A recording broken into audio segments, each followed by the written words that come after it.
Bonjour à toutes et à tous. Merci de nous rejoindre pour ce quatrième webinaire de l'année. Nous allons rester dans l'actualité puisqu'il s'agit de voir si les différentes péripéties russo-ukrainiennes énergétiques européennes vont bouleverser durablement la politique climatique de l'Union ou s'il s'agit d'un petit accident de l'histoire. Vous le savez, il y a d'un côté des menaces de blocage des approvisionnements de l'Union européenne, aussi bien en gaz naturel qu'en charbon qu'en pétrole. Il y a, semble-t-il, déjà des puits de pétrole qui ont été fermées et des vannes de gazoduc qui ont été bloquées côté russe, ce qui posera d'ailleurs sans doute des problèmes plus tard pour la reprise de cet approvisionnement. D'un autre côté, l'Europe essaye désespérément de trouver de nouveaux fournisseurs, notamment de gaz, qui est la partie la plus compliquée du sujet. Vous le savez, vendredi, un accord préliminaire a été trouvé avec les États-Unis pour exporter du 15 milliards de mètres cubes par an de gaz naturel liquéfié à partir, j'imagine, des terminaux texans. L'Europe est en train également de conclure d'autres contrats d'approvisionnement de gaz avec des pays du Moyen-Orient. On peut penser au Qatar. Qatar qui a été visité d'ailleurs le ministre allemand de l'économie et de la protection du climat, un ministre écologiste qui a signé un accord de fourniture de gaz entre, cette fois-ci, les Émirats arabes unis et l'Allemagne, avec également, je crois, une clause pour la production d'hydrogène bleu. Donc, on voit, il y a une redistribution des cartes pour ce qui concerne l'approvisionnement en énergie de l'Europe. D'un autre côté, il y a des appels lancés par un certain nombre ou de groupes de pression, voire de politiques, pour qu'on décale, que l'on minore les effets du paquet législatif, pas du projet de paquet législatif Fit for 55, qui prévoit, vous le savez, la réduction de 55% des émissions de gaz à effet de serre des 27 entre 1990 et 2030. L'un des derniers coups de canif, alors il n'est pas énergétique, mais il est quand même lié à la politique climatique, a été donné par le commissaire polonais qui a annoncé la semaine dernière qu'on allait suspendre l'application de la stratégie de la ferme à la fourchette, qui prévoit quand même l'abaissement de l'utilisation des engrais azotés, qui sont une source importante d'émissions de gaz à effet de serre. Donc on voit qu'il y a un certain nombre de forces qui sont à l'œuvre et qui peuvent être potentiellement inquiétantes pour la suite de notre politique climatique. Pour mieux nous en parler, j'ai convié Patrice Geoffron, qui est professeur à l'université Paris-Dauphine, qui est l'un des économistes français de l'énergie les plus éminents. Et je vous propose de lui passer tout de suite la parole. Et moi, je passerai les diapositives. Alors, peut-être si techniquement c'est possible, Valérie, je vous les avais transmis pour Oui, info, mais elles arrivent. Alors, j'espère qu'on les est- voit. Voilà. oui. Pardon, ce serait peut-être plus facile si j'avais la main. Oui. Alors, toc, toc, toc. Ce qu'on peut faire, c'est arrêter le partage et je vais le repasser de mon côté. D'accord. Alors, comment est-ce qu'on arrête le partage? Je ne vois plus rien. Normalement, c'est bon là. C'est bon? Bon. OK, vous devez voir mes slides, vous allez Oui. me confirmer. Merci beaucoup. Normalement, c'est en grand écran. Bien, merci à nouveau donc pour l'invitation. Très heureux malgré les circonstances d'avoir l'occasion d'échanger un peu avec vous et évidemment, vu le contexte particulièrement, je ne viens pas là de manière très docte pour partager avec vous des certitudes, mais plutôt pour encore une fois avoir le plaisir et l'intérêt de l'échange eu égard à cette situation qui est tout de même particulièrement inattendue. Donc, je me suis efforcé de jouer le jeu par rapport à la question qui avait été soulevée par Valérie sur l'impact sur la politique climatique et en particulier la politique climatique européenne.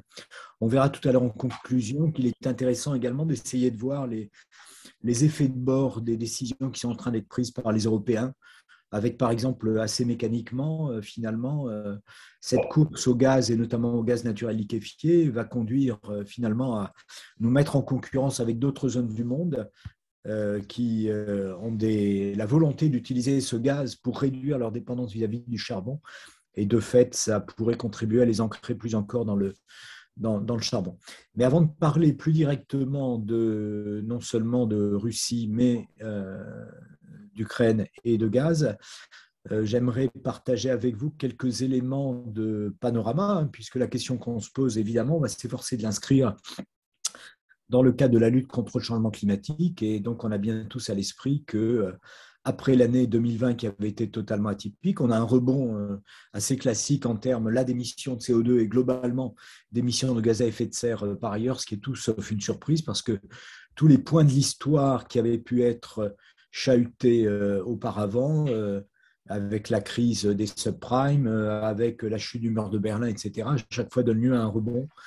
Donc, ce qui est en train de se passer est tout sauf une surprise, même si ça concourt à expliquer pour 2021 ce rebond, le fait que même avant le début du conflit et avant que finalement centralement ces tensions expliquent les tensions sur les prix de l'énergie et les craintes relativement à l'approvisionnement en Europe, eh bien, on avait d'ores et déjà des tensions qui étaient liées, entre guillemets, à cette sortie de crise sanitaire. Je mets des guillemets naturellement à la sortie de crise sanitaire qui pourrait nous rattraper.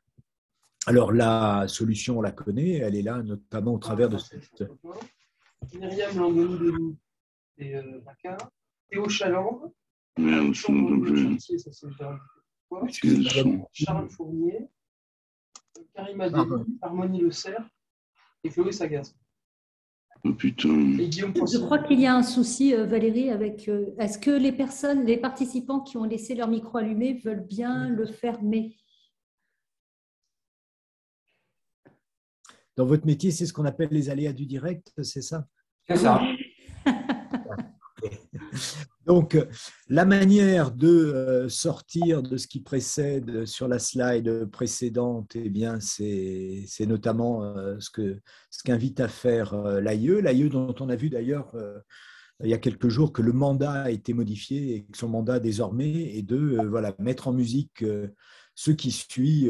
Donc, ce scénario zen, zéro émission nette, est une des manières de représenter l'objectif de décarbonation, et plutôt que de regarder ce qui suit et ce qui permettrait de passer de 2040 à 2050, il est intéressant plutôt de se concentrer là sur le message qu'on trouve là et qui est un message assez violent eu égard au fait que l'AIE est tout sauf une ONG, et avec l'injonction à arrêter d'explorer et d'exploiter donc tout nouveau gisement de pétrole, de gaz et toute nouvelle mine de charbon. Et c'est évidemment le contexte à l'intérieur duquel s'inscrit cette crise. Toujours pour essayer de poser le contexte et les enjeux, hein, parce que évidemment assez rapidement on va parler de sécurité de l'approvisionnement, mais les deux termes du débat et la difficulté à les nouer, c'est évidemment de rester focus par ailleurs sur les objectifs environnementaux. J'aime bien présenter et balader cette courbe qui est un petit calcul de coin de table auquel je me suis risqué en 2019, mais qui vaut toujours, me semble-t-il, à l'heure actuelle, et qui est en quelque sorte la représentation de l'accord de Paris sous un angle plutôt économique. Je m'en explique. Donc ici, on a classiquement les milliards de tonnes de CO2 donc, qui sont liés aux émissions spécifiquement des usages énergétiques. Donc on sait que si on prend l'ensemble des émissions de gaz à effet de serre, on a à peu près la même courbe et on la déplace à peu près de 15 milliards de mètres cubes vers le haut. Et ici, nous avons le PIB mondial, avec un premier enseignement, mais si vous êtes déplacé pour ça, vous perdez votre temps, évidemment, qui est qu'on est dans un modèle très carboné dans lequel on crée de la richesse économique. Là, c'est le PIB mondial. On crée de la richesse économique en émettant de plus en plus de CO2 et plus globalement de gaz à effet de serre. Donc, c'est le couplage entre ces émissions et la croissance mondiale. Et en fait, ce qu'on s'est engagé à faire dans les termes de l'accord de Paris, c'est à faire soit ça, soit ça. Ici, c'est le scénario du 2 degrés. Ici, c'est le scénario du 1,5 degré. Donc, le scénario du 1,5 degré, qui est le seul qui doit nous intéresser parce qu'on a bien à l'esprit le rapport du GIEC de 2018 expliquant la différence entre le monde qui est là à 2 degrés et le monde qui est là. Évidemment, ce sont deux mondes très, très différents. Donc, il faut viser ceci. Et ce niveau d'émissions de gaz de CO2 en 2050 eh bien, nous ramènerait, si on revient au point du temps où on avait des émissions brutes simplement de 5 milliards, eh bien, ça nous ramènerait en 1950.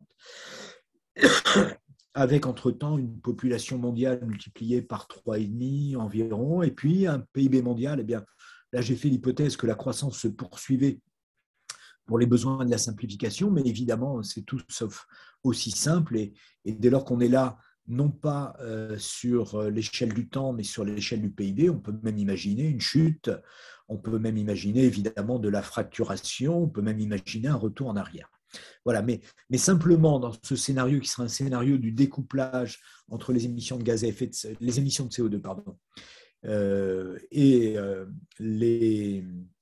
la croissance mondiale, eh bien, on a une rupture de cet ordre. Et encore une fois, ce qui est très préoccupant, c'est moins notre capacité à aller jusque-là que notre capacité à affronter là, le passage de là à là. Et il me semble que la crise au cœur de laquelle nous sommes est une crise du passage d'un côté du modèle à l'autre, avec beaucoup, beaucoup d'incertitudes, parce que ce qui est là, économiquement, c'est une terre inconnue. Depuis 2 siècles, on crée de la richesse en émettant de plus en plus de CO2. Le PIB mondial aujourd'hui, ce que nous disent les historiens économiques de l'histoire longue, c'est à peu près 100 fois plus élevé qu'en 1800 au début de toute cette histoire. Et donc, il faut parvenir à transformer, à casser ce modèle. Et ce qu'on avait là sur la toute première slide nous montre qu'on est toujours à l'aune du couplage. Donc, ce découplage ouvre sur un monde qui est très incertain. Il est très incertain sur le prix des énergies fossiles, évidemment. Il est très incertain également financièrement parce que lorsqu'on aura accumulé 2 ans, 3 ans, 4 ans, 5 ans peut-être de découplage, et encore une fois, on n'en est pas encore, eh bien, il est très, très... Le monde financier vers lequel nous irions est un monde très incertain, avec probablement des déplacements assez massifs de portefeuille, des réallocations, évidemment des coûts échoués, de tous ordres, les coûts et les infrastructures, les coûts échoués, les actifs échoués.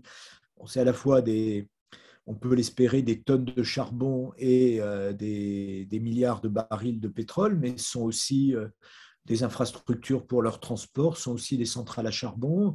Et puis, plus proche de nous et plus quotidiennement, eh bien, on a touché en 2018 l'expérience de ce que sont des actifs échoués avec la crise des Gilets jaunes.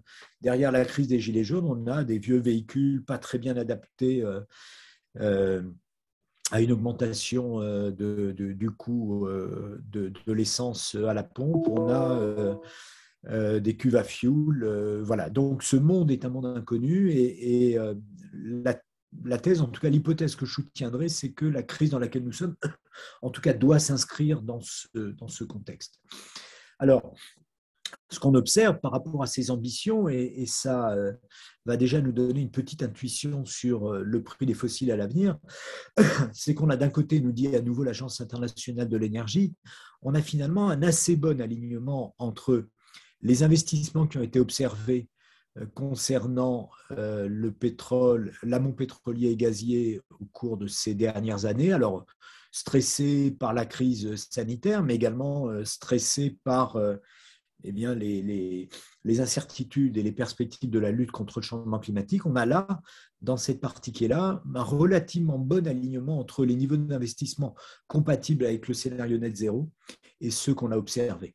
En revanche, ce sur quoi on n'y est pas du tout, c'est le gap là, qui est là, avec un facteur d'environ 1 à 3 entre ce qu'on observe schématiquement sur le paquet des énergies, des solutions décarbonées, donc qui ont vocation à remplacer celles-là, et le niveau d'investissement requis, donc le niveau d'investissement tel qu'il est observé. Et ça, mécaniquement, c'est un contexte dans lequel on a des niveaux de prix plus élevés pour les fossiles, puisqu'on ne développe pas suffisamment rapidement les substituts. On a également des niveaux de prix plus instables, très probablement, j'y reviendrai à la fin. Et puis on n'est pas garanti d'avoir les bonnes quantités d'énergie disponible, a fortiori naturellement si l'un des principaux pourvoyeurs des énergies fossiles en tout cas était soit en tout cas contingenté, voire banni pour ce qui est de l'approvisionnement vers l'Europe et avec une déstabilisation des différents marchés sur lesquels cet acteur massif est positionné.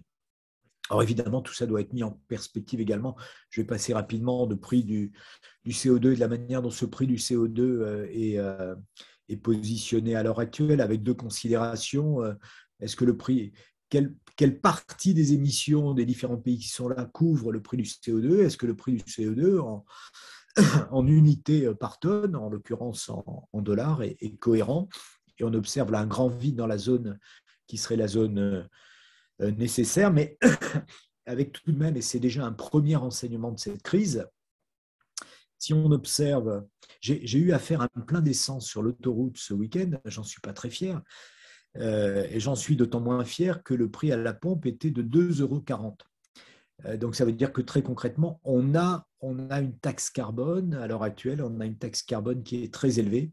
Le seul détail par rapport à la manière dont on envisageait la montée en puissance de la taxe carbone il y a quelques années, c'est que cette taxe, elle est touchée, elle est prélevée par les exportateurs et en particulier en l'espèce, et c'est évidemment au cœur des débats actuels, par la Russie.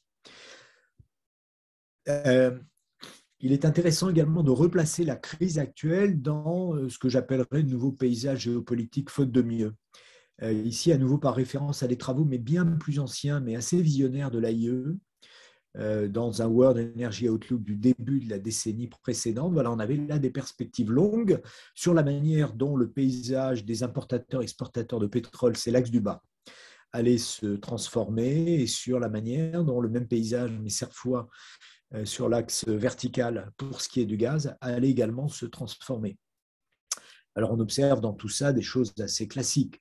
Le fait que les Japonais, les Coréens soient en toute hypothèse totalement dépendants, ce n'est pas une nouvelle. Le fait qu'il y ait une montée de la dépendance de la Chine et de l'Inde, c'était déjà assez annoncé. Le fait que les Européens aillent dans la même direction, c'est également anticipé, c'est ce qu'on observe à l'heure actuelle. Le fait qu'il y ait une forme de concurrence entre ces grands importateurs et qui vont tous dans la même direction, c'était également tout sauf une surprise. Il y a une surprise qu'on observe et qui est là, c'est finalement, contrairement à ce qui était anticipé dans la décennie encore d'avant, c'est-à-dire au début de ce siècle, il était anticipé finalement que les États-Unis aillent également dans cette direction. C'était avant l'explosion, entre guillemets, du pétrole et du gaz de schiste. La fuite, si on peut dire, l'autonomisation des États-Unis dans l'autre sens, est un facteur explicatif de toute une série de choses qu'on a pu observer durant les années 2010, notamment pour ce qui est de la présence des États-Unis au Moyen-Orient, et qui est un des éléments à l'heure actuelle. Valérie l'a rappelé en introduction, disons du plan de soutien à l'Europe, avec ces 15 milliards de mètres cubes qui sont promis à court terme, contre 22 milliards de mètres cubes d'ores et déjà qui parviennent par méthanier en provenance des États-Unis. Et vous avez dû lire tout comme moi que la perspective, c'est de monter jusqu'à 50 milliards dans la décennie, alors avec des incertitudes diverses sur le rythme de la montée en puissance et même sur la soutenabilité de cette montée en puissance, parce qu'il y a bien un moment où les industriels américains en particulier vont s'émouvoir de voir ce gaz partir, ce qui aura à l'interne comme effet de faire monter le prix du gaz. Et donc, il n'est pas du tout garanti que les États-Unis soient en mesure de d'orienter aussi massivement que ce qui avait été envisagé le gaz, leur GNL, vers les ports européens. Ouvert, vous savez, ces plateformes flottantes de regazéification, les FSRU, là, qui sont en cours de déploiement et qui doivent pouvoir se déployer en quelques mois, à la différence de ports méthaniers en dur qui, eux, demandent plutôt quelques années de déploiement. Mais en tout cas, à court terme, et ça donne déjà un premier élément d'ordre de grandeur intéressant, donc 15 milliards à court terme de renforcement des approvisionnements américains, et d'autres pourraient venir également du Qatar ou d'autres endroits, à supposer naturellement d'un point de vue environnemental que ces approvisionnements soient, le bilan environnemental de ces approvisionnements soit réellement supérieur à celui des usages du charbon, mais j'imagine que c'est un débat qu'on aura dans la partie questions-réponses. Mais en tout cas, ces 15 milliards, ça n'est jamais que 10% de ce qu'étaient les approvisionnements russes en 2021. Donc, ça donne quand même à la fois une idée de la portée du soutien, mais surtout de la limite de cette portée. Ce nouveau paysage géopolitique, il est intéressant également de le représenter selon le degré de préparation à l'entrée dans le nouveau modèle de création de richesses décarbonées, avec eh bien, les pays du haut qui sont tous plus ou moins importateurs. Et selon qu'on se déplace vers ce qui est la droite de l'écran, eh bien, on va vers des pays qui, par ailleurs, c'est l'axe finalement qui est intéressant, ont investi plus ou moins intensivement, disons, dans des brevets verts. Et donc, on peut faire l'hypothèse, c'est une variable d'approximation, que plus les pays sont vers la droite, mieux ils sont préparés à entrer dans ce monde et dans cet univers économique décarboné et à créer de la richesse. Et à l'inverse, voilà, plus les pays sont là, plus ils sont dépendants, et donc plus on peut imaginer, ça vaut en particulier évidemment dans les temps actuels pour la Russie, plus on peut imaginer qu'ils vont avoir le souci de rester ancrés dans l'ancien modèle. Ça vaut pour la Russie, ça vaut également pour l'Arabie saoudite. Vous avez vu que la coalition OPEP+, entre les Saoudiens, les Russes et puis une vingtaine de pays coalisés autour d'eux, finalement est restée à résister pour l'heure aux injonctions, notamment aux injonctions américaines, d'augmenter les volumes de production, puisque l'augmentation des volumes de production continue à se faire à petits pas, plus 400 000 barils. Et donc, cette nouvelle géopolitique, voilà, conduit à des formes de triangulation. Quel est finalement le degré de proximité entre les Saoudiens et les Américains versus la proximité entre les Saoudiens et les Russes. Voilà. On a là une nouvelle géopolitique qui est en train de se dessiner de manière assez confuse, et on pourra y revenir. Alors, concentrons-nous à partir de là sur l'Europe, avec une première évidence, et là aussi j'ai bien conscience d'enfoncer quelques portes ouvertes. Désolé, mais j'espère que ma voix va tenir jusqu'aux période de questions-réponses. À nouveau, les aléas du direct. Donc voilà, ce qu'on observe là est assez classique. Hein. Si on regarde la situation entre le début de ce siècle et maintenant, on avait globalement au début de ce siècle un degré de dépendance qui était plutôt moindre par rapport à ce qu'on observe à l'heure actuelle. Il restait encore un pays qui était exportateur net et qui était le Danemark. Ça n'est plus le cas désormais. Si on regarde la situation moyenne telle qu'elle est là, avec donc une progression de ce degré de dépendance, voilà, qui est conforme à ce qui était évoqué ici, donc pas vraiment de surprise. Ce qu'on découvre en revanche de manière plus précise, même si évidemment dans vos métiers, dans le mien, on avait ces ordres de grandeur à l'esprit, mais en tout cas ce qu'on découvre dans le débat public, c'est finalement une dépendance multiple d'importation dans l'UE. Et là, ce sont des données 2019, hein, donc juste avant le début de la crise sanitaire. Donc, c'est intéressant de les considérer en quelque sorte à tête reposée, avec une forme de leadership de la Russie pour ce qui est des importations de pétrole brut. On sait qu'à l'intérieur de tout ça, il y a un type de dépendance qui se surajoute pour ce qui est, et ça nous concerne tout particulièrement en France, la dépendance relativement aux importations de diesel, la dépendance également sur les combustibles solides, donc pour faire bref, le charbon, qui monte à peu près à 50%. Ok, peut-être une force de rappel intéressante parce que par rapport à la crainte de voir les centrales à charbon tourner à nouveau et de voir, j'allais dire, un cycle du charbon qui se prolonge, là on a quand même une force de rappel qui est non négligeable. Et puis naturellement, ce qui fait l'objet de toutes ces préoccupations, pour des raisons qui sont liées à la complexité des chaînes logistiques de transport du gaz, que ce soit transport par gazoduc ou que ce soit sous forme liquéfiée. On a cette forme de dépendance avec la Russie qui est la plus difficilement substituable par rapport à ces trois formes de dépendance. On est en train de mieux comprendre. Il y a des velléités d'embargo sur le pétrole russe et pour ce qui me concerne, je suis signataire d'une pétition qui appelle à s'engager dans cet embargo. On s'aperçoit lorsqu'on va regarder dans les détails que la mise en œuvre est également assez complexe. En revanche, je doute très fort qu'on puisse, y compris vu de France, mettre en œuvre un embargo sur le gaz de l'Union européenne. On y reviendra tout à l'heure lorsqu'on jettera un coup d'œil à ce que préconise l'Agence internationale de l'énergie, à ce que préconise par ailleurs dans son plan Repower Europe la Commission, et on verra ce que sont les marges de manœuvre.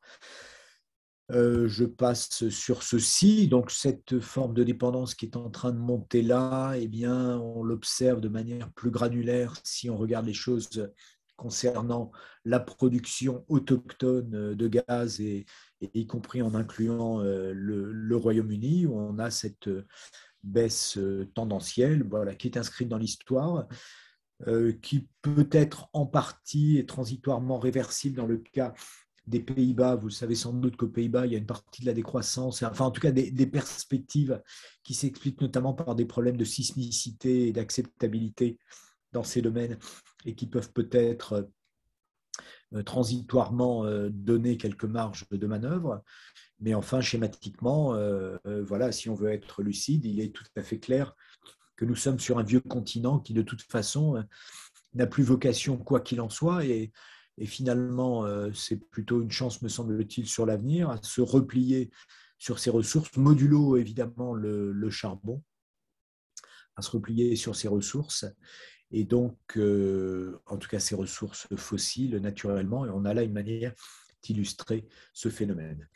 Alors, si on essaie de regarder les dépendances, il y a deux manières. Il y a différents indicateurs à prendre en considération pour s'efforcer d'observer ces dépendances. Je vous demande de bien vouloir m'excuser une seconde, le temps d'aller chercher un mouchoir, je suis désolé.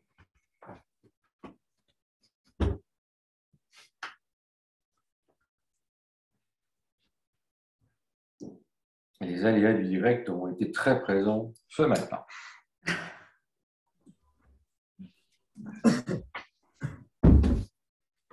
Oui, pour les slides, effectivement, Guéric posait la question, mais seul Patrice Geoffroy pourra y répondre. Excusez-moi, oui, je n'ai pas entendu la réponse, mais je veux volontiers. Quelle est la question? Un participant demandait si les slides sont éventuellement disponibles. Oui, oui, bien sûr, dans tout ça est public, donc ça pourrait être partagé, il n'y a pas de problème. Simplement, Valérie, par rapport à la version que je vous ai envoyée, j'ai modifié une slide entre-temps, donc je vous renverrai la version qui est partagée là. Donc, la question évidemment qui est centrale, qui est celle de l'approvisionnement en gaz provenant de Russie, il y a 2-3 manières de considérer cette dépendance. Il y a une première manière qui est là, qui est de regarder tout simplement ce que pèse le gaz russe en pourcentage de la consommation. Et à ce moment-là, on peut se dire, vu de France, que on est en présence d'un épiphénomène. On verra un peu plus loin qu'à l'évidence, ça n'est pas le cas. Une deuxième manière qui est de combiner, de regarder tout ça en termes d'énergie primaire. Et à ce moment-là, on est encore, j'allais dire, beaucoup plus serein si on doit considérer tout ça de France. Donc, en termes d'énergie primaire, ça conduit à regarder le poids des importations russes modulé par schématiquement le poids du gaz dans les modèles énergétiques nationaux. Et donc, on pourrait considérer là qu'on est en dehors de la zone d'impact, tout en ayant évidemment des préoccupations pour nos voisins. La réalité, en fait, est bien plus complexe, et on a pu l'observer, notamment, ici, vous avez une capture d'écran de ce qui a été le sursaut du prix de l'électricité en janvier à différents moments auparavant, et assez largement sous l'impact et sous, j'allais dire, sous la transmission du marché de gros du gaz donc vers le marché de gros de l'électricité. Donc on a là un premier sujet de vigilance pour nous Français, qui est cette transmission par le marché de l'électricité. Alors, comme vous le savez, il y a des réflexions en cours pour modifier la dépendance, cette interdépendance entre prix du gaz et prix de l'électricité, de telle manière à mieux refléter les mix électriques locaux, qui est quand même une manière, moi, dans ma compréhension, de se replier un peu plus, alors que le problème qu'on a, et revenons sur cette carte, le problème qu'on a foncièrement n'est pas simplement un problème d'interdépendance via les marchés énergétiques. Le problème, il est lié au fait qu'on est à l'intérieur d'une zone économique intégrée, d'une zone monétaire intégrée pour ce qui est de la zone euro, et que pour cette raison, en toute hypothèse, on ne serait pas indemne d'une plus grande étanchéisation, c'est pas français, mais enfin vous comprenez l'idée, une plus grande étanchéité du marché entre guillemets intérieur, en tout cas d'une préservation des chocs de prix énergétiques qui de toute façon nous rattraperait par ailleurs eu égard aux interdépendances économique. Donc, on est conduit à faire front collectivement. C'est un des enseignements de cette crise. Je ne suis pas certain d'ailleurs qu'on va trouver les solutions. Comme vous le savez, il y a parmi les solutions qui sont préconisées par la Commission européenne le fait de procéder à des achats groupés dans le cadre d'un plan qui a vocation à être précisé vers la mi-mai, si j'ai bien compris. Mais j'ai eu l'occasion de discuter avec des gens dont c'est le métier et le moins qu'on puisse dire, c'est que tout ça s'annonce techniquement et juridiquement en particulier très très compliqué. Et puis par ailleurs, on observe d'ores et déjà qu'un certain nombre d'acteurs puissants, en particulier du côté de l'Allemagne, ont commencé de leur côté d'ores et déjà à entamer des négociations, notamment avec le Qatar. Donc je ne sais pas très bien de quelle manière on va parvenir à trouver le point d'équilibre dans les modes de coordination et de centralisation peut-être des achats et la manière dont certains pourraient avoir la tentation de faire cavalier seul. Et on a vu à quel point déjà pour les équipements, les besoins dans le cadre de la crise sanitaire, ça n'avait pas été simple, notamment pour ce qui est des vaccins. Voilà, j'imagine qu'il y a de bonnes raisons d'anticiper, disons, une difficulté à la fois dans ces mécanismes de négociation et ensuite dans les mécanismes d'allocation du gaz à l'intérieur de l'Europe. Donc avec simplement, et ce focus-là, il avait simplement pour vocation à nous rappeler les mécanismes de transmission des chocs. Deuxième focus, j'ai déjà dit un mot sur l'Allemagne, évidemment, qui est pour nous, grands voisins, un sujet de préoccupation et d'attention tout particulier. Vous savez que la nouvelle coalition avait pris des engagements dont je ne sais pas encore s'il faut en parler au passé, mais qui en tout cas étaient des engagements alignés sur l'injonction qui avait été faite à la précédente coalition, en tout cas Mme Merkel, par la Cour constitutionnelle fédérale qui, en 2021, avait dit à l'ancien gouvernement que ce qui avait été fait était insuffisant, d'où le rehaussement des ambitions avec un objectif de réduction des émissions de gaz à effet de serre de 65% en 1990, par rapport à un niveau à l'heure actuelle qui était descendu jusqu'à moins 40% sous l'effet de la crise, mais qui est remonté. Donc, il y a d'ores et déjà un retard qui a été accumulé. Et comme vous le voyez, l'essentiel de l'effort devait porter sur la partie qui est en bas, c'est-à-dire sur la partie énergétique. Évidemment, au cœur de tout ça, d'où tout le débat sur la taxonomie, il y avait des espoirs fondés, au moins de manière transitoire, sur le gaz, avec, l'objectif de fermer au plus tôt en 2030 les dernières centrales à charbon. On voit bien que là, sous l'effet de cette crise, tout ça devient assez indéterminé, même si globalement l'Allemagne a probablement une disponibilité à payer plus cher du gaz, notamment au regard de sa dette publique qui reste très modeste, y compris du fait de la crise sanitaire. Donc, mais ça conduit, vous avez lu également ce qui est annoncé en termes de mise en réserve des centrales à charbon, et donc susceptible d'être plus durablement sollicité durant cette décennie. Donc il y a à l'évidence là une grande période d'incertitude qui s'ouvre tout près de nous. Pardon. Alors, si on veut essayer, en se concentrant bien évidemment sur le gaz, d'anticiper ce qui pourrait se passer, eh bien, il faut rappeler ce qu'est la réalité des infrastructures à l'heure actuelle. Donc, schématiquement, ces infrastructures, elles ont été conçues pour amener massivement du gaz et du pétrole par ailleurs, hein, même si là, on a les infrastructures gazières. Donc, pour faire du transport de gaz de l'est vers l'ouest, et ce qu'on envisage de faire là, dans le cas du plan de soutien, c'est plutôt l'inverse. Donc, on va se retrouver face à toute une série de difficultés techniques qui sont, et pour vous donner un point d'observation sur mon parcours, je fais partie du conseil d'administration d'LNG. Donc, LNG, c'est la filiale d'Engie qui importe le gaz naturel liquéfié et qui m'a sollicité, notamment égard à mes travaux de long terme sur le gaz vert, enfin un des enjeux à l'avenir de ce type d'infrastructure, c'est notamment de parvenir à importer, à être des points d'importation d'hydrogène. Mais enfin, refermons tout ça. Et donc, on peut faire une première observation qui est que eh bien, les points d'importation de GNL, ils ne sont pas exactement aux endroits où on va avoir des besoins massifs de consommation de gaz. Hein, et en particulier, on a toutes et tous à l'esprit l'absence de terminaux méthaniers du côté allemand, ce qui est une manière de montrer à quel point finalement la dépendance à l'égard de la Russie, elle est non seulement bien évidemment totalement consciente, mais j'allais dire revendiquée et presque désirée du côté allemand. Donc vous savez qu'il y a là dans l'urgence différents plans de construction de terminaux méthaniers, également de plateformes qui transitoirement permettraient d'en importer. Mais donc on a un problème qui est lié à la réalité physique de ce que sont les infrastructures à l'heure actuelle. Et puis, on a également des difficultés techniques. Le gaz qui entre en France, il est odorisé. La consommation de gaz du côté allemand correspond à un gaz qui a des caractéristiques techniques différentes, notamment en termes d'odorisation. Donc, il va falloir lever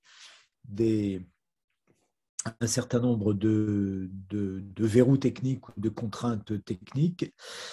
Et parmi les solutions qui sont entrevues, ce serait que le gaz qui arrive de Norvège vienne en plus grande quantité, soit en partie détourné pour aller vers l'est de l'Europe, et que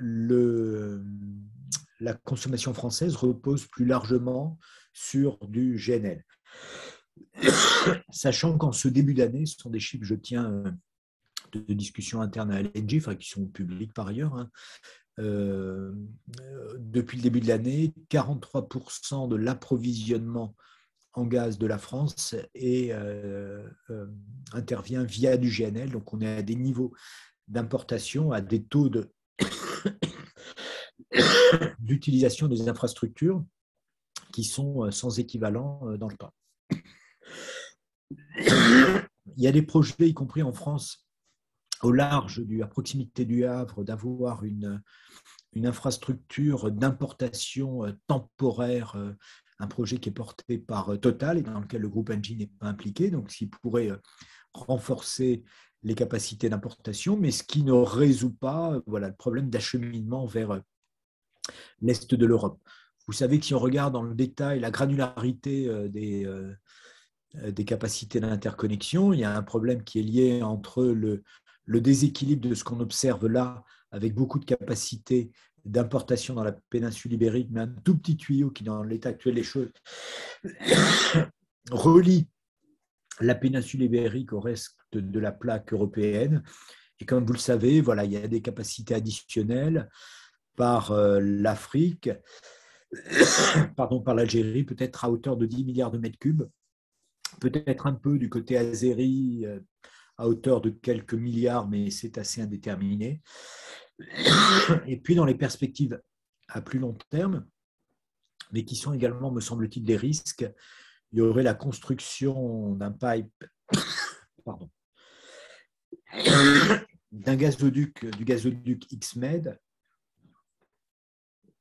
qui permettrait d'aller puiser dans les ressources qui sont dans l'est de la Méditerranée.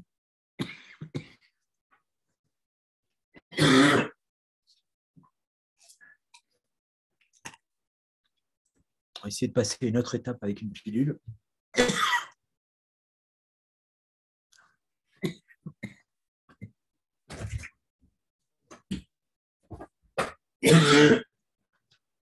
Vraiment désolé. Alors, est-ce que le fait de poser quelques questions, ça vous permettrait de faire une petite pause ou pas? pas mal. Alors, on va lancer un premier jeu de questions pour faire une pause. Moi, pour lancer la séance, j'avais une question sur la réforme annoncée du marché de l'électricité. Est-ce qu'on peut l'esquisser aujourd'hui ou est-ce qu'elle est suffisamment floue encore? Et si elle est esquissable, est-ce qu'on peut imaginer ce que seraient ses effets sur la consommation de gaz et sur notre dépendance ou pas? Je suggère de prendre plusieurs questions. Oui. Y a-t-il d'autres questions à suivre? Oui, moi j'avais une autre question. Sandy Dauphin, France Inter. On parle beaucoup de trouver des nouvelles sources d'approvisionnement pour le gaz, mais quel effet justement sur l'idée de faire du gaz vert et puis surtout de baisser la consommation, faire plus de sobriété dont on parle très peu en ce moment dans cette campagne électorale en France? Alors, ça tombe très bien parce qu'on va en parler beaucoup dans quelques slides, si je retrouve un peu d'air. Évidemment, cette question, elle est centrale. Bon, écoutez, ça va un peu mieux. Je vous propose d'essayer d'avancer. Par rapport à la question de Valérie, je vous avoue que je n'ai pas du tout les idées claires. Je suis actuellement associé à des réflexions sur le price cap sur le marché gazier, mais sans une visibilité sur la manière dont ça pourrait avoir un réel effet de modération des prix. L'idée de ce price cap, c'est peut-être d'envoyer un signal de telle manière à ne pas avoir besoin de buter sur ce prix, mais d'avoir finalement un signal pour les acteurs.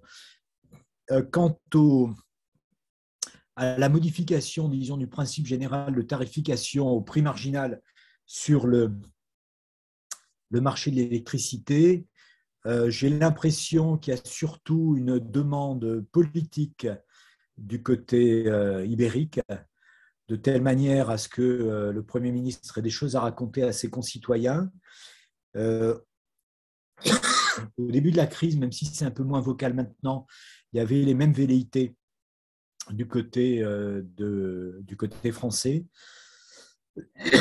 J'ai personnellement un peu de mal, même beaucoup de mal à faire la part des choses entre, disons, une dimension tactique au cœur de la crise, qui n'est pas d'ailleurs une mauvaise politique, de telle manière à montrer que voilà, il y a une volonté, disons, d'essayer de trouver des solutions et de ne pas simplement faire reposer ces solutions sur, disons, des boucliers. Si j'avais, mais c'est très très intuitif et je ne pense pas que ça mérite d'être tweeté pour celles et ceux d'entre vous qui avaient des velléités de tweeter. J'ai plutôt le sentiment que dans l'état actuel des choses, on est plutôt dans la tactique, disons, de gestion de crise que dans la grande stratégie. Voilà, au risque d'être démenti. Je termine sur ISMED. Le projet ISMED, moi, en termes environnementaux, me paraît globalement assez préoccupant parce que si on revient à la question telle qu'elle a été posée au début sur le thème par Valérie, donc sur les effets environnementaux de cette crise, eh bien, toute infrastructure pérenne déjà a son contenu de CO2, évidemment. Donc, c'est problématique. Je peux comprendre qu'à court terme, on fasse tourner des centrales à charbon. Il y aurait tout lieu d'être très préoccupé à l'idée qu'il y ait des nouvelles centrales à charbon. Et ça vaut également pour les nouveaux tuyaux de type ISMED. Bon, étant entendu que c'est la seule réelle infrastructure importante, en tout cas pour ce qui est du gaz tuyau. Et en matière de LNG, il va falloir différencier pour ce qui est souhaitable et ce qui l'est moins, des structures pérennes de type terminométhanier aux structures transitoires de type plateforme d'importation. Je vous propose de passer ici et d'en venir finalement aux deux plans. Et avant quelques éléments, disons, de conclusion pour répondre vraiment à la question dans le cadre européen. Donc, vous savez que le plan d'action de l'AIE pour l'Europe conclut à la possibilité de réduire les importations à court terme, donc d'ici l'été, d'ici l'hiver prochain, qui est la première échéance préoccupante, donc de réduire d'un tiers. Et dans tout ça, voilà, on trouve à peu près tout ce qu'il est nécessaire, y compris pour répondre à Sandy Dauphin, ce qui procède de la sobriété. On y reviendra tout à l'heure en conclusion. La différence entre le plan élaboré ici par l'AIE, enfin le plan, les perspectives en 10 points plutôt qu'un plan, et ce qu'on trouve ici sous l'égide de la Commission, avec ce plan, cette perspective Repower Europe, elle porte essentiellement sur, disons, un différentiel sur les capacités d'importation de GNL. La Commission fait l'hypothèse qu'il sera possible d'importer à un niveau très élevé du GNL, voilà, aux alentours d'un peu plus d'un tiers de la réponse. Donc là, à peu près 50 milliards de mètres cubes plus 10 milliards par des gazoducs, un petit peu par ailleurs par du biométhane que j'ai détouré ici, alors que l'Agence internationale de l'énergie est beaucoup, beaucoup plus prudente concernant de telles perspectives.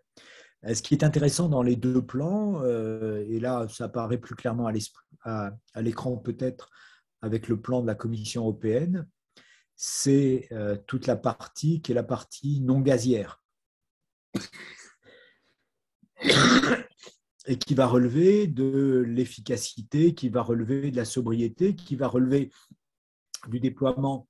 Mais malheureusement, d'ici l'hiver prochain, ça me semble tout de même assez compliqué, de l'accélération, disons, du déploiement des renouvelables. Tout ça, évidemment, ne se construit pas en l'espace de quelques trimestres.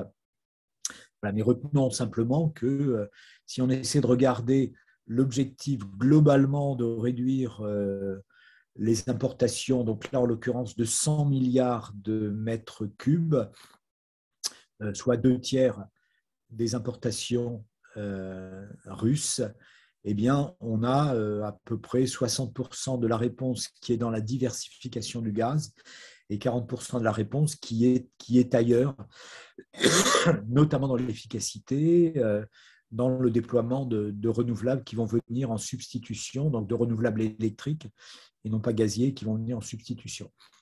Alors, la question posée, c'est est-ce qu'on va parvenir à faire ça ? Le 100 en question, c'est le plan d'investissement du Fit for 55.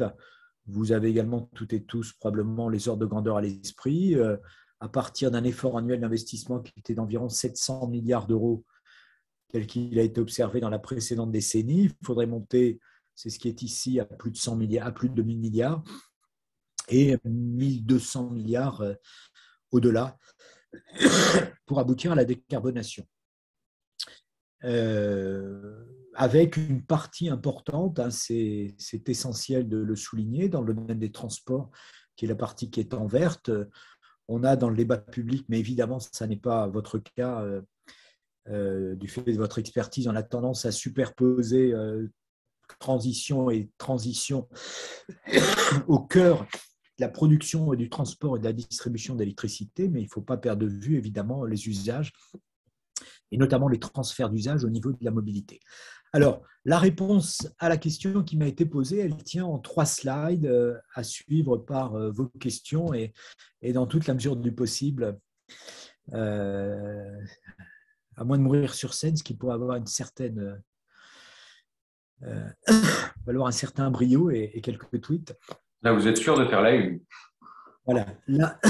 La réponse va tenir en 3 slides. Une slide qui est celle-là pour expliquer l'impact sur les prix des fossiles qui va être quand même le déterminant. Et donc, on a la garantie d'avoir des prix des fossiles acheminés vers l'Europe qui sera plus élevé. Et parce qu'on va, de fait, enfin, le marché mondial, en tout cas vu d'Europe, il va se distinguer entre le marché russe et le marché non russe. Enfin, si on allait au bout de la démarche, ce qui est ce qui n'est pas totalement certain. Il est possible que finalement, tout ça conduise non pas à bannir la Russie, mais à contingenter la Russie et, je ne sais pas, à importer 2 ou 3 fois moins que ce qui était envisagé de Russie, ce qui est une possibilité. Enfin, ce n'est pas la possibilité, évidemment, qui est mise en avant à l'heure actuelle, parce que cette pression qui est exercée à l'égard des Russes est également une manière d'essayer d'écourter la guerre et de réduire ces dégâts.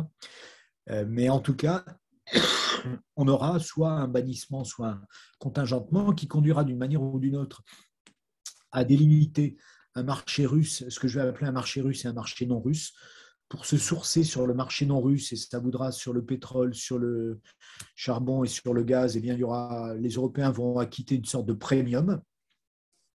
Donc, par exemple, très concrètement, on payera plus cher les 15, peut-être 50 milliards de mètres cubes qui viendront des États-Unis, et d'ailleurs, en plus, que les conditions dans lesquelles on aurait eu à payer pour du gaz russe acheminé par tuyau avec des coûts fixes, donc avec plutôt j'allais dire, un coût du mètre cube délivré plus bas que ce qu'on va importer par ailleurs.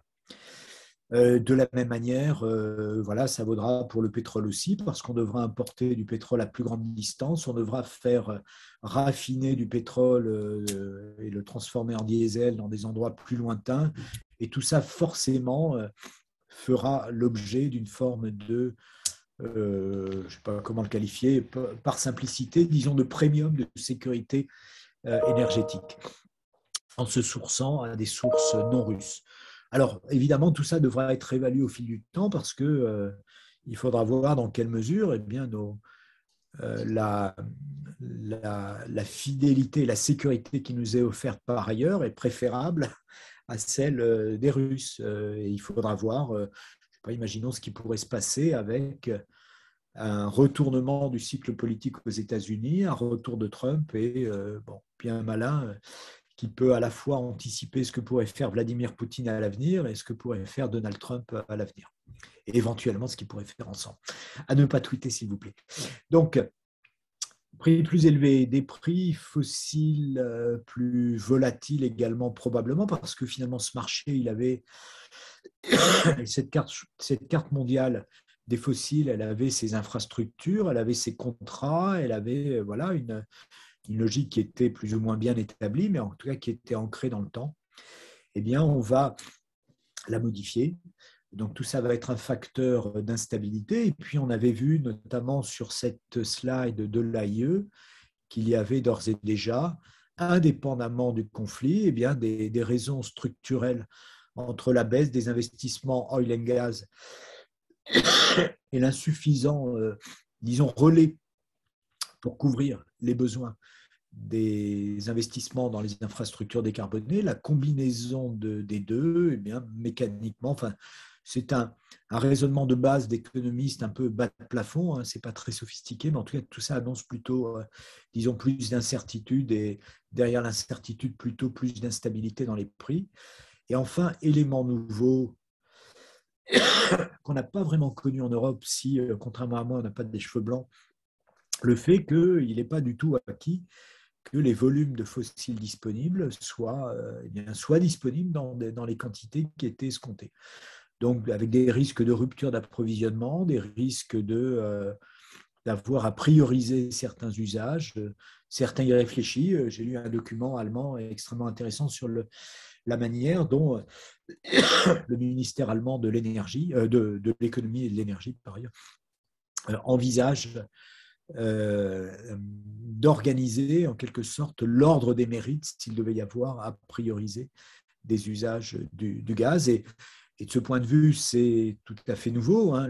Les tensions qui ont pu apparaître au cours des dernières décennies, enfin, si on fait exception sur la décennie 70, mais qui ont pu apparaître en Europe, étaient plutôt des tensions sur les prix que des tensions sur les quantités, à l'exception des quelques crises du gaz déjà, mais qui n'étaient pas du fait des Russes, qui étaient du fait des pays de transit. Eh bien, on sort, disons, de cette certitude dans laquelle on était installé, et donc avec là une incertitude sur également les quantités. Alors, ce qui nous intéresse, c'est l'impact sur les solutions de décarbonation, et c'est vraiment pour engager la discussion plutôt que pour vous faire part de vérités qu'on pourrait considérer, que je pourrais considérer très imprudemment comme définitives. Dans le court terme, il y a un impératif de sécurité d'approvisionnement qui va sans doute conduire à étendre différentes solutions carbonées, notamment le recours au charbon. Voilà, y compris, et c'est très symbolique dans le cas de la France, puisque c'est totalement marginal, mais de fait, voilà, on sait qu'on met des options sur telle ou telle centrale à charbon qui pourrait être utilisée l'hiver prochain, et on sait qu'elles ont d'ores et déjà tourné plus que ce qui aurait été, que ce qui était envisagé avant la crise durant cet hiver. Voilà, tout ça me semble pas blâmable, parce qu'on ne peut pas imaginer finalement de décarboner si une société devait s'effondrer. Donc le fait qu'à court terme, il y ait un impératif qui s'impose ne me semble pas problématique, à la condition naturellement que ça ne conduise pas à des flux d'investissement durable dans des infrastructures. Voilà, donc plus de charbon brûlé, pourquoi pas, plus de centrales à charbon, et des investissements de sécurité d'approvisionnement qui devraient faire sortir de terre plus de centrales à charbon, ça c'est très problématique. Mais plus fondamentalement, en fait, ce qui me paraît à peu près mécanique, ce sont les deux éléments qui sont en bas. À partir du moment où on a des énergies fossiles plus chères en moyenne et plus instables, eh bien, il est évident que les solutions de décarbonation vont gagner en compétitivité.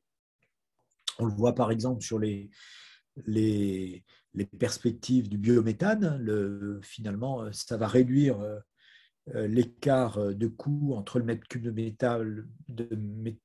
biométhane délivré et le prix du gaz acheminé jusqu'à nous. Et ce type d'analyse, à nouveau un peu bête et méchante, mais qui me semble assez robuste, on pourra le faire pour tous les domaines du déploiement des technologies bas carbone, y compris la durée de payback, de retour sur investissement, d'efforts d'efficacité, qui évidemment, dès lors que cette efficacité elle est destinée à économiser des énergies qui sont des énergies plus chères en moyenne, eh bien, voilà, la rentabilité des substituts, ou en tout cas l'écart de compétitivité, va se réduire.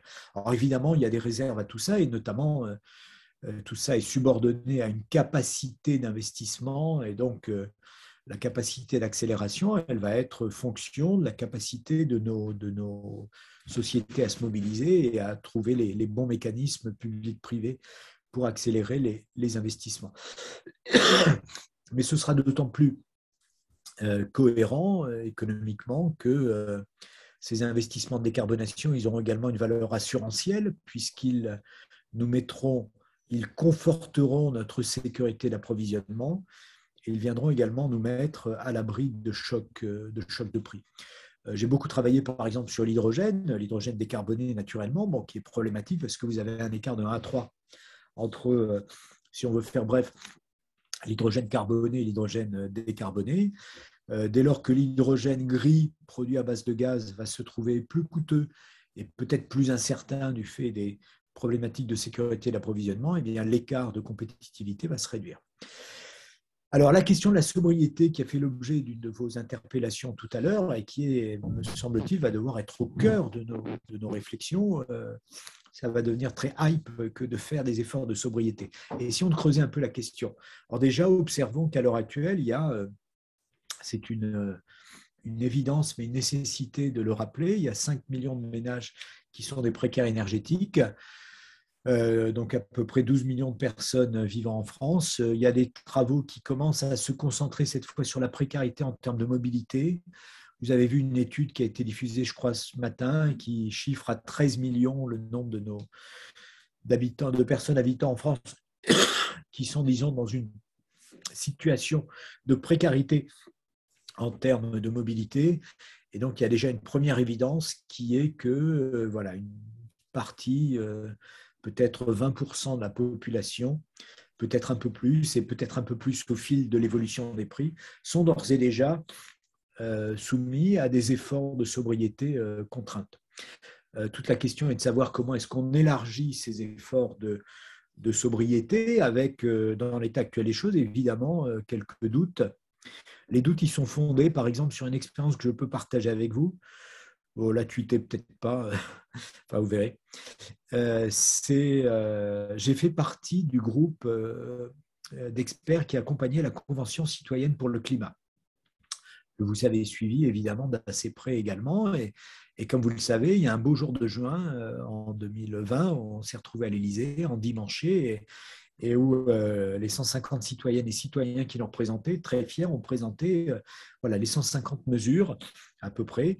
Et le président de la République les a toutes prises en bloc, à l'exception de 2, dont une portée sur le passage sur autoroute de 130 à 110.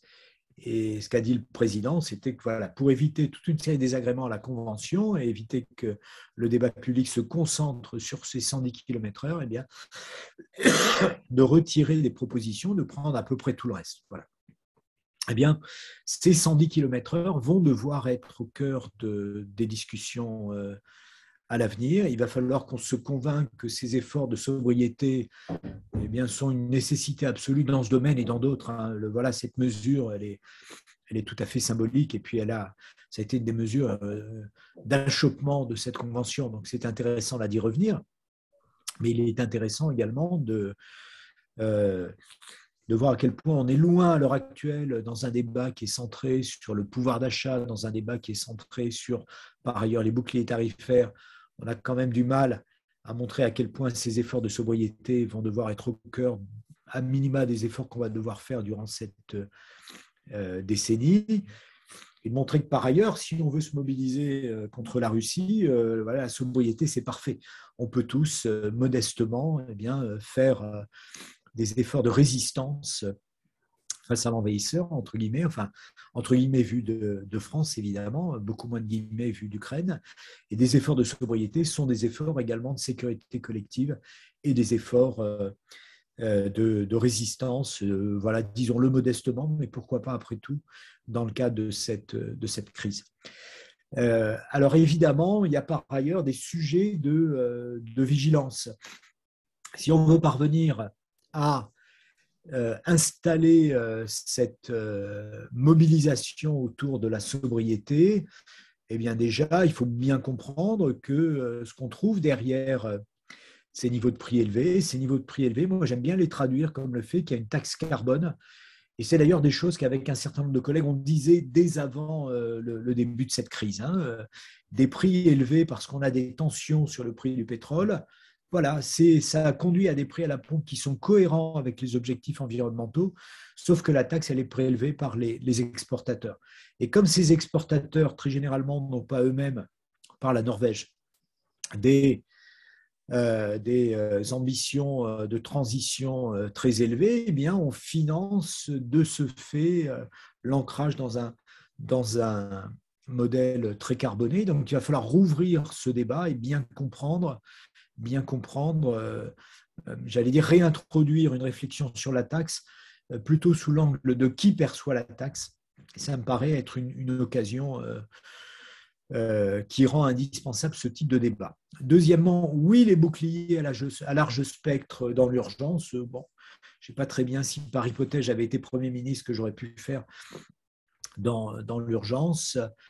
Mais il faut qu'on soit bien conscient du coût collectif extrêmement élevé, de l'ordre de 30 milliards, de ce qu'on pourrait bien faire avec ces 30 milliards et qui aurait un effet plus pérenne. Et donc, il va falloir parvenir à avoir des mesures plus ciblées.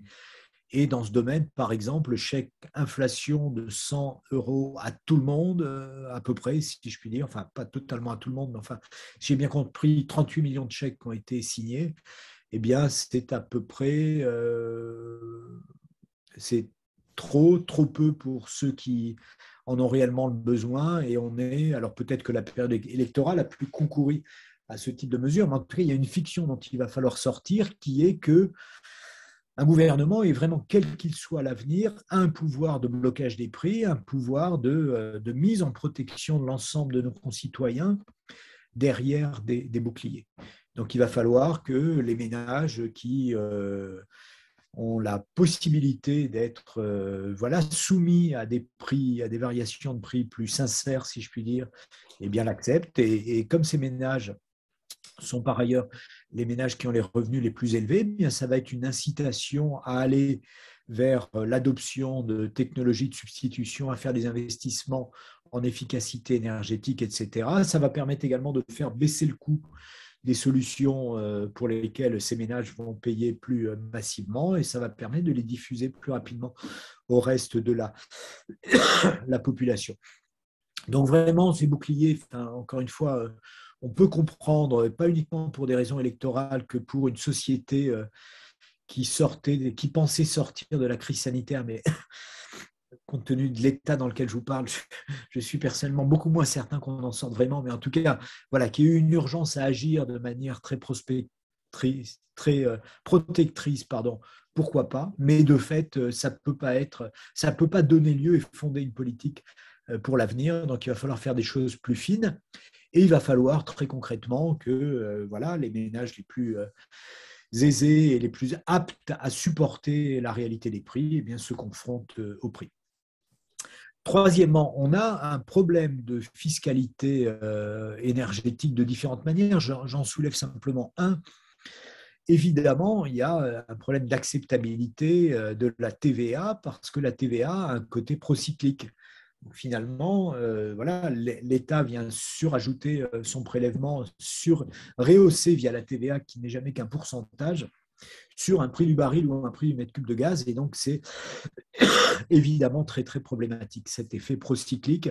Alors, je sais bien que l'expérience éphémère de TIPP flottante de Lionel Jospin, il y a une vingtaine d'années, a été éphémère. Il me semble qu'il y a là un chantier à rouvrir, parce que sinon, on va se retrouver à nouveau avec des gouvernements qui, en race campagne, vont devoir décréter du jour au lendemain des ristournes à la pompe, etc. Ils vont devoir être accusés de s'enrichir au travers de ces chocs. Et donc, il me semble qu'il y a là, je vous avoue très sincèrement de ne pas avoir, si vous deviez formuler des questions, la réponse à cette proposition. Mais en revanche, je souligne à gros traits la nécessité absolue et la rigidité, si je puis dire, de la TVA dans ce contexte est problématique. Alors évidemment, ce qui est très problématique, ce serait de dire, voilà, on baisse la TVA, c'est pas si simple. Et puis, et c'est ce que disent certains candidats et une certaine candidate, on bloque les prix à la pompe, on baisse la TVA, etc. Et ça ne me paraît pas souhaitable non plus, notamment parce qu'à l'avenir, on n'est pas du tout à l'abri d'observer également des périodes de prix très très bas. Moi, ma seule conviction, c'est celle de l'instabilité à l'avenir. Donc, ces prix très bas, ces périodes de prix très bas doivent être des périodes durant lesquelles les prix soient plus élevés, parce que ce qui est important finalement, c'est que la fiscalité permette de conforter nos concitoyens sur le fait, qu'on est dans un monde notamment d'énergie fossile dont il faut sortir, et donc il faut que les signaux de prix soient cohérents, et la fiscalité n'aide pas à envoyer des signaux de prix cohérents. Et enfin, pour terminer, évidemment, vu de l'Europe, on a tendance à avoir une vision un peu, auto-centrée de ces urgences, et la trouille de ne pas pouvoir faire face à nos besoins, ce qui est très banal dans des tas d'endroits au monde. Dans mon université, on travaille beaucoup avec le Liban, par exemple, et j'ai appris en allant au Liban depuis 15 ans, la manière dont on s'adapte à des coupures d'électricité quotidiennes, etc. etc. Enfin, le paradis énergétique, entre guillemets, dans lequel nous étions jusqu'à maintenant en Europe, nous a conduit à être plutôt auto-centrés.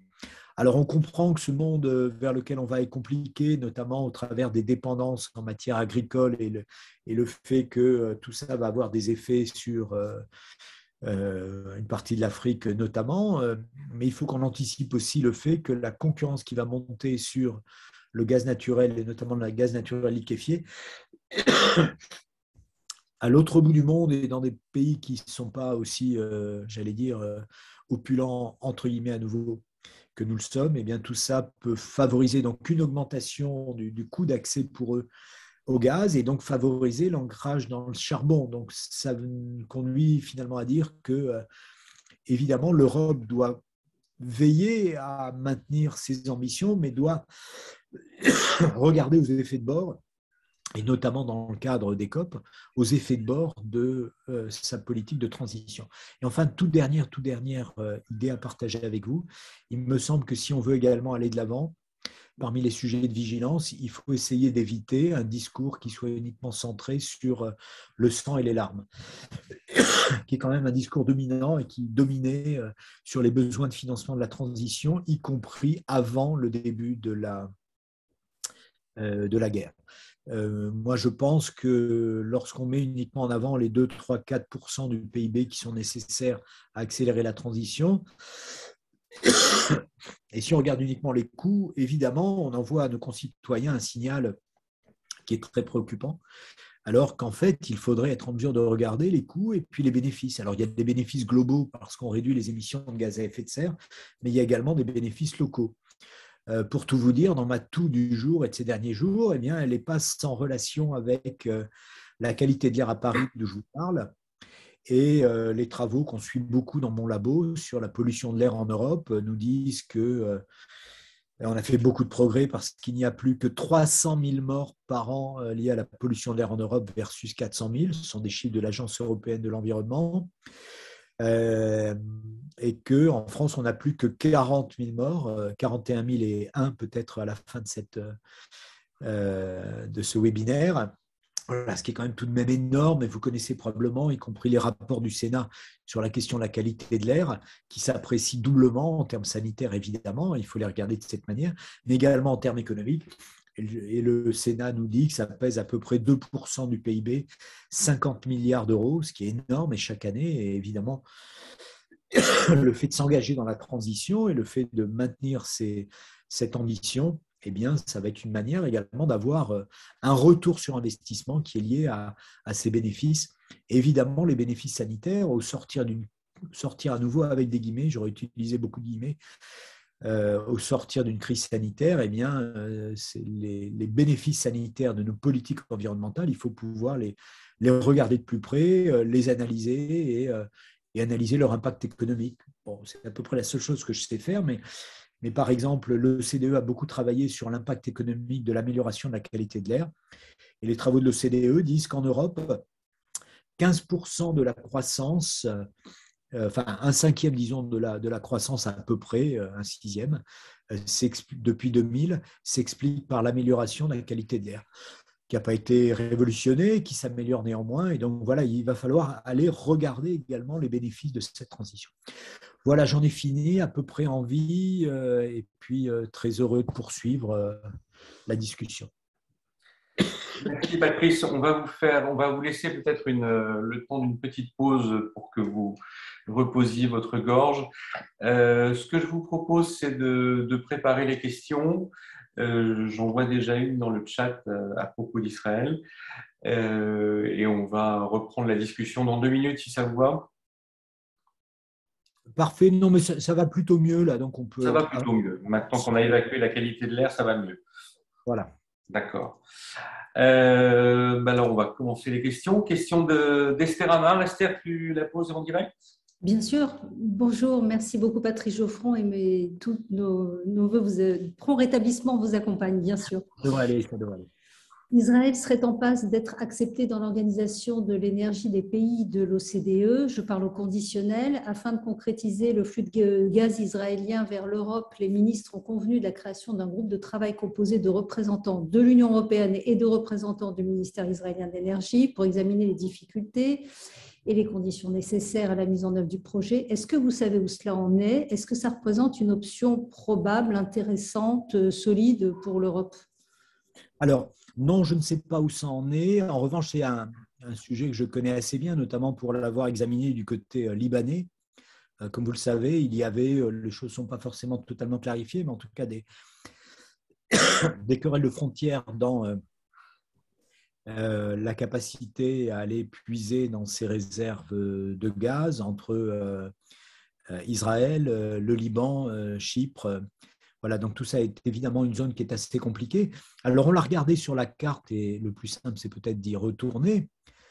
Évidemment, il y a là une forme de tentation et qu'on va regarder très différemment selon qu'on va se poser la question sous l'angle disons, de la sécurité d'approvisionnement ou sous l'angle de la transition énergétique et sous l'angle environnemental. Moi, comme je vous l'ai dit, je suis très, très rétif à tout ce qui va pouvoir finalement dans cette crise être résolu. Alors résolu très partiellement, parce que je crois que dans ISMED, il me semble que le potentiel, mais sera vérifié, je dirais peut-être une bêtise, est de l'ordre de 10 milliards de mètres cubes. Encore une fois à vérifier. Et puis il y en aura une partie, lorsqu'on voit la carte, là, qui aurait vocation à aller en Turquie. Donc, dans tous les cas de figure, ça n'est pas une révolution. Et de fait, c'est un gros projet qui devrait se déployer sur 4 ou 5 ans, donc qui de toute façon n'est pas à court terme la réponse, et qui, me semble-t-il, est plutôt voilà, une manière… moi, ce qui m'effraie dans cette carte, c'est à quel point finalement on aura foutu non seulement, je vais parler très directement, du pognon en l'air, et vraiment un pognon de dingue là, en la circonstance, avec toutes les infrastructures qui sont vers le haut et qui vont être soit pas du tout utilisées, soit beaucoup moins utilisées. Et donc de réinvestir dans des infrastructures pérennes ne me semble pas la meilleure chose à faire. Il va falloir, et on y verra plus clair, espérons-le, à la mi-mai, parvenir à mieux comprendre, en raffinant le plan de la Commission européenne, quel est l'effet de levier à court terme. Et donc, moi, j'ai tendance à penser que 2/3 du gaz russe en moins à court terme, c'est quand même très, très ambitieux. Mais imaginons que ce ne soit pas dans le court terme de l'hiver prochain, mais simplement de 2 hivers, c'est quand même d'ores et déjà un effort très considérable. Et donc, ça doit nous rendre finalement plutôt optimistes sur collectivement ce qu'on pourrait être conduit à faire. Donc, moi, je suis très, très réservé sur cette possibilité, mais à un détail près, si je puis dire, qui est que dans cette grande période d'incertitude et puis j'allais dire, d'influence également, il me semble que d'avoir ce type de discussion, c'est très nécessaire, évidemment, parce que la Russie a peut-être quelques semaines devant elle pour trouver peut-être moins un atterrissage en Ukraine qui ne rende pas totalement insoutenable toute livraison de gaz vers l'Europe. Et vraiment, ça va se jouer à peu. Et donc, d'avoir des discussions avec les Israéliens et globalement de regarder dans quelle mesure ce gaz pourrait trouver une utilité, ça me semble, si je puis dire, de bonne guerre. Dans une stratégie d'influence. D'aller au-delà et de mettre en œuvre ce projet me paraîtrait, disons, moyennement raisonnable. Et puis, un autre élément qui entre en ligne de compte, qui est que ce gaz, finalement, il pourrait avoir également, et c'est ce que j'avais cru comprendre plutôt des urgences, une utilité dans d'autres directions, en allant plutôt vers l'Afrique. On sait ce qu'il en est de l'Égypte, on sait ce qu'il en est par ailleurs du Liban. Enfin, le problème du Liban, ce n'est pas uniquement la capacité à aller forer ce gaz. Il y a évidemment beaucoup d'autres difficultés. Voilà, mais le fait que l'Europe préempte ces ressources, pour des tas de raisons, ne me paraît pas une bonne idée du tout. Une question de Thomas Bleusville. Oui, bonjour. Je me demandais si c'était possible, si vous aviez moyen de développer un peu la question que vous avez évoquée sur les infrastructures, l'impact que ça pourrait avoir sur les débats sur les infrastructures de gaz vert.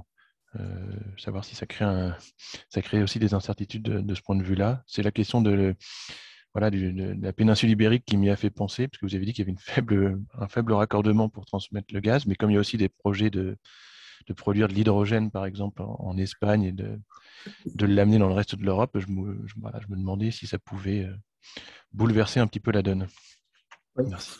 Alors, très, très bonne question, parce que lorsqu'on regarde tous ces tuyaux, il faut à la fois les considérer à court terme comme des tuyaux de gaz, et puis à plus long terme, comme peut-être partie prenante de backbone, des grands projets de backbone de transport d'hydrogène. Alors, plusieurs choses par rapport à ça. Déjà, et c'est trop peu dit, mais parmi les nécessités liées à Nord Stream 2 notamment, et puis globalement aux tuyaux russes, il y avait l'idée que les Russes, alors je ne sais pas si à nouveau il faut en parler encore au présent ou au passé, mais avaient comme perspective de produire de l'hydrogène bleu. Donc vous savez que l'hydrogène bleu, c'est de l'hydrogène décarboné, produit à base de gaz, mais dont les émissions sont captées et séquestrées. Et il y avait une logique par rapport à une Europe qui a beaucoup, comme vous le savez évidemment, d'ambition en matière d'hydrogène, d'avoir une partie de cet hydrogène décarboné qui vienne de Russie. Et ce qui donnait à ce moment-là une autre, j'allais dire, vocation économique et environnementale à ces infrastructures, à savoir, donc on peut penser à Nord Stream, voilà, de les inscrire sur le plus long terme et notamment dans cette perspective d'hydrogène bleu. Voilà, dans l'état actuel des choses, le moins qu'on puisse dire, c'est que tout ça est hypothéqué. Et par rapport à ce que vous dites de l'Espagne, oui, il y a vraiment un enjeu qui est également lié au transport d'hydrogène, qui pourrait être de l'hydrogène produit à partir d'Afrique, qui pourrait être également de l'hydrogène nous arrivant d'Amérique latine. Alors tout ça n'est pas pour après-demain, même si l'horizon va sans doute se rapprocher, parce que finalement, dès lors que cet hydrogène vert, enfin décarboné de différentes manières, mais y compris vert au sens de produit par des renouvelables, va venir en substitut notamment d'un hydrogène gris, eh bien voilà, l'espace économique va plutôt, enfin le gap, le différentiel de compétitivité va plutôt se réduire. Et donc le fait que la péninsule ibérique soit une péninsule également énergétique est assez problématique de différentes manières. Et là, je pense que très rapidement, et c'est d'ores et déjà le cas, me semble-t-il, pour ce qui est du gaz naturel, il va falloir ouvrir des discussions. De la même manière que voilà, le fait que le gazoduc qui est là et qui passe par le Maroc, si j'ai bien compris, dans l'état actuel des choses, n'achemine plus de gaz, me semble également problématique. Ça veut dire aussi quand même que pour le futur transport de l'hydrogène, on va voir apparaître une nouvelle forme de géopolitique. Hein, très simplement, lorsqu'on regarde et lorsqu'on fait un peu de métrique sur les ambitions de l'Europe en matière d'hydrogène et sa capacité à en produire sur son sol, il y a un gap extraordinaire, notamment lié à la volonté de l'Allemagne d'accélérer dans ce domaine. Donc, on va s'interconnecter à d'autres parties du monde peut-être. Voilà, mais qui dit interconnexion dit dépendance. Et donc, la crise en cours devra conduire à évaluer cette dépendance et de manière plus générale, j'allais dire, sur toutes les minerais matériaux de la transition, les minerais dits critiques, mais dans l'état actuel des choses, finalement, tout est critique, y compris le cuivre. Donc, ça doit, évidemment, cette crise de sécurité d'approvisionnement doit nous édifier très au-delà simplement du pétrole, du gaz et du charbon. Une question de Juliette Rénal. Oui, bonjour, merci pour votre présentation. Je m'interrogeais un petit peu sur l'effet court terme et plus long terme finalement de ce conflit sur le climat. Est-ce qu'on peut considérer que du coup on peut s'attendre à un pic des émissions de CO2 en 2022 avec un recours plus massif peut-être au charbon? Et dans un second temps, est-ce qu'on peut estimer que finalement cette guerre peut avoir un effet plutôt positif sur le long terme sur le climat en étant en quelque sorte un accélérateur du déploiement des énergies propres? Oui, alors sur le court terme, on va avoir, disons, deux phénomènes qui vont se contrebalancer. Et je vous avoue ne pas du tout être en mesure, notamment parce qu'on est fin mars uniquement, de tirer le bilan de l'année 2022. Mais il me semble qu'il y a deux phénomènes. Bon, il y a l'impératif de sécurité d'approvisionnement et quand, y compris la France, dit, fait schématiquement un moratoire, réaménage les conditions de sortie de scène de ces centrales à charbon, eh bien, on peut tout à fait imaginer à la fois ce qu'il en est du côté allemand, du côté et globalement dans l'est de l'Europe. À cela près qu'on fait comme si le problème unique était le gaz, enfin pas dans nos échanges, mais en tout cas dans le débat public très souvent, évidemment. Quand je regarde la fréquence à laquelle vos collègues et vous-même parfois m'interrogez, les questions gazières reviennent plus que tout autre type de questions, et notamment sur le charbon. Mais en tout cas, ce scénario dans lequel on utiliserait beaucoup plus de charbon, c'est un scénario qui est subordonné au prix du charbon et à l'approvisionnement en charbon et qui est subordonné à ça. Voilà. D'accord. Donc, premier warning. Deuxième warning, par rapport à cela, qui est, disons, globalement l'effet prix, l'effet pouvoir d'achat et la manière dont nos comportements vont devoir, sous la contrainte ou de manière délibérée, dans le cadre d'une démarche, disons, citoyenne, hein, qui va compter dans toute cette affaire, la manière dont, globalement, on va regarder de plus près nos consommations d'électricité, nos consommations de gaz et nos consommations disons, de produits pétroliers. Et du point de vue en France, on a un regard à l'heure actuelle qui est assez biaisé parce qu'à l'exception du prix à la pompe, qui a quand même monté beaucoup, même avec la petite ristourne, pour le reste, nos boucliers nous ont rendus à peu près indifférents à ce qui est en train de se passer. Évidemment, les gens qui prennent moins de bains en prennent peut-être parce qu'ils ont conscience que dans le cas d'une guerre énergétique, c'est une manière modeste de résister, mais non pas parce qu'ils ont vu leur facture exploser. Mais si vous regardez la situation espagnole, il y a quelques jours, j'étais en Italie, par ailleurs, évidemment, c'est un très, très, très gros sujet de préoccupation. Et donc, l'effet prix va peut-être contrebalancer l'effet, disons, augmentation du recours au charbon. Et puis, globalement, ce qui est en train de se passer, voilà, a par exemple un impact, on le sait, sur les chaînes de production automobiles en Allemagne et dans d'autres endroits, va produire des perturbations. Et ces perturbations vont évidemment avoir un effet sur non seulement l'activité industrielle, mais globalement, in fine, le PIB. On sait que le PIB détermine les émissions de CO2. Donc moi, je ne pense pas qu'à court terme, il y aura une forte montée du prix des émissions de gaz à effet de serre en Europe.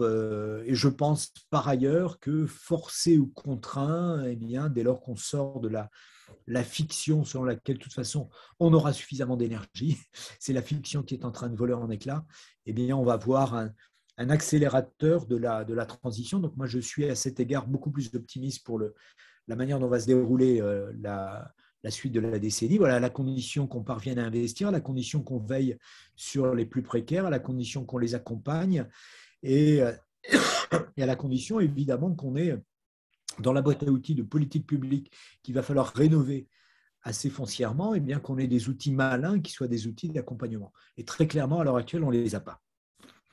Très bien, merci beaucoup. Je vous en prie.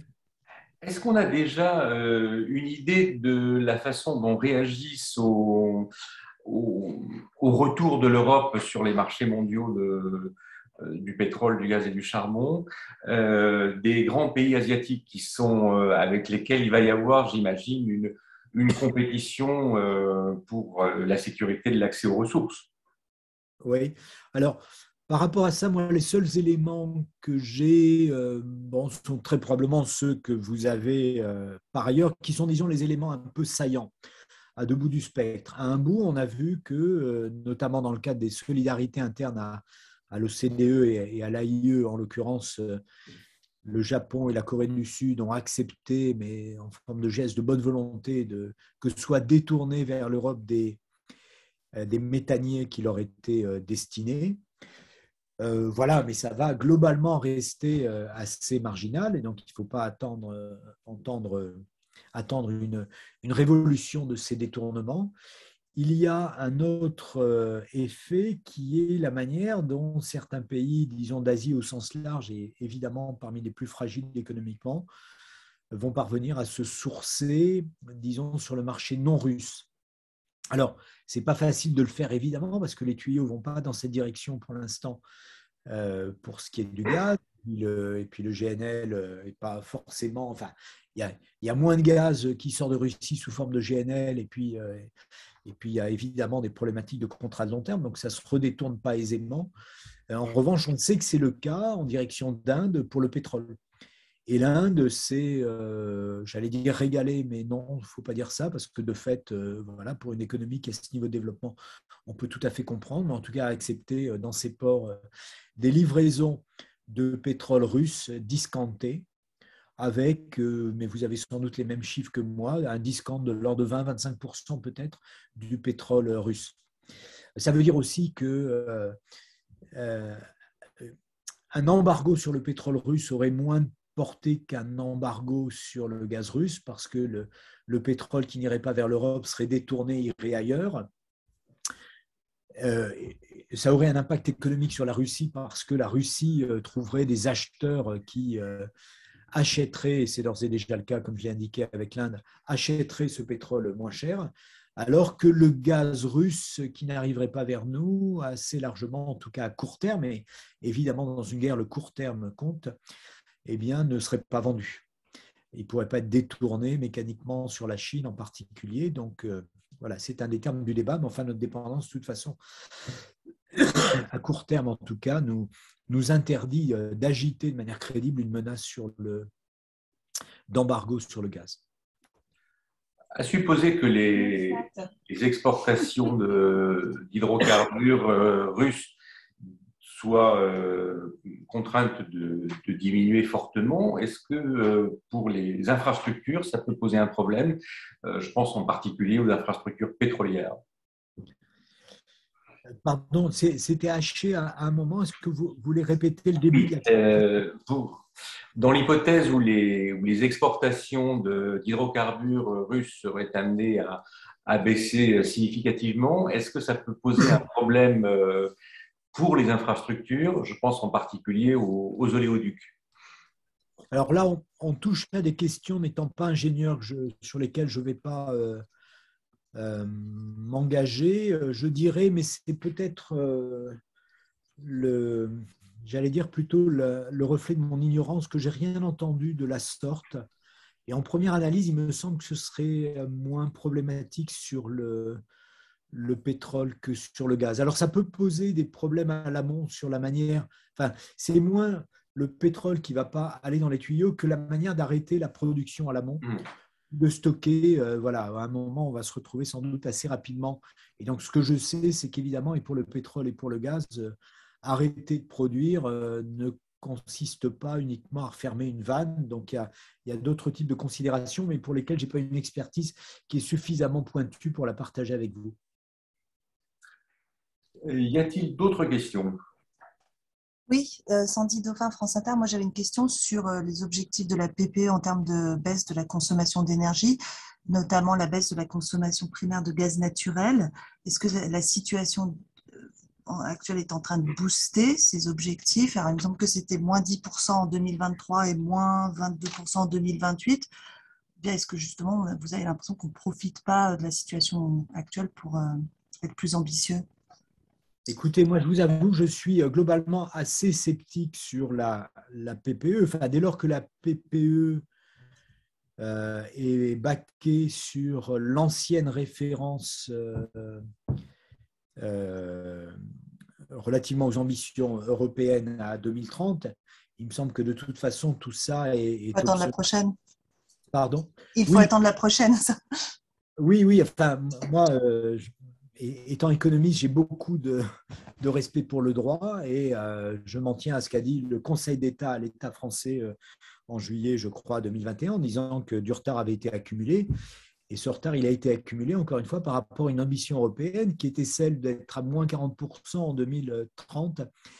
Et là, on va vers du moins 55%. Donc, ça veut dire que schématiquement, et dans tout domaine, enfin, en moyenne, le rythme de décarbonation sur la décennie à venir, et la décennie, elle est déjà très largement entamée, il va devoir être multiplié par 2,5 ou 3 par rapport à ce qu'on a observé durant la décennie 2010.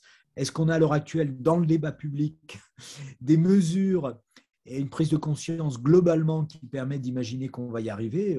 J'ai plus que des doutes. Il est possible qu'on se saisisse de cette crise et que ce soit ce que les anglo-saxons appellent un wake-up call, et que globalement, le fait d'avoir des prix plus élevés, d'avoir la trouille, disons-le clairement, puisqu'il ne nous reste plus de temps, ça puisse constituer un accélérateur, et que par ailleurs, on ait des mesures, notamment de sobriété, qui soient désormais acceptées dans ce contexte, alors qu'elles étaient vécues auparavant comme des atteintes aux libertés individuelles. Voilà, tout ça pourrait conduire à une accélération, mais je n'ai pas le sentiment que… ou alors je ne vous ai pas bien lu. les uns les unes et les autres, que ça émerge très clairement dans le débat public. En revanche, qu'il y ait une accélération sous l'effet de la crise, moi, sans entrer dans les détails, j'ai eu un contact à très, très bon niveau, disons, dans l'appareil d'État, à 2 mois d'intervalle sur un projet, disons, dans lequel il était question de photovoltaïque. Eh bien, du photovoltaïque à installer, disons, dans des délaissés. Sachant que voilà, dans beaucoup de projets de décarbonation, le problème c'est le foncier. Là, l'idée c'était de discuter sur la manière d'utiliser des délaissés, donc du foncier qui n'a pas de valeur. Il y a 2 mois, au même endroit, on nous avait écouté, 2 mois et demi pour être plus clair, avec un intérêt très courtois. On y retournait il y a une dizaine de jours et il y avait une espèce de pression de notre interlocuteur vraiment à un très bon niveau dans l'appareil d'État pour dire il nous faut du photovoltaïque pour l'hiver prochain et avec une espèce de prise à revers parce que évidemment dès lors qu'on veut être sérieux, il est tout à fait clair que il n'y aura pas de révolution photovoltaïque ni dans aucun domaine d'ici l'hiver prochain. Voilà, donc ça pourrait, je crois beaucoup, disons, dans la manière dont cette crise va devoir notamment conduire à remettre à plat des procédures administratives et va nous conduire dans l'urgence à faire, bon, ce qui n'est pas encore de l'économie de guerre, mais ce qui, sous la pression de la guerre, va nous conduire, disons, à avoir au moins transitoirement des mesures d'exception sur le déploiement des technologies de substitution. Y a-t-il d'autres questions? Ou est-il temps d'aller déjeuner?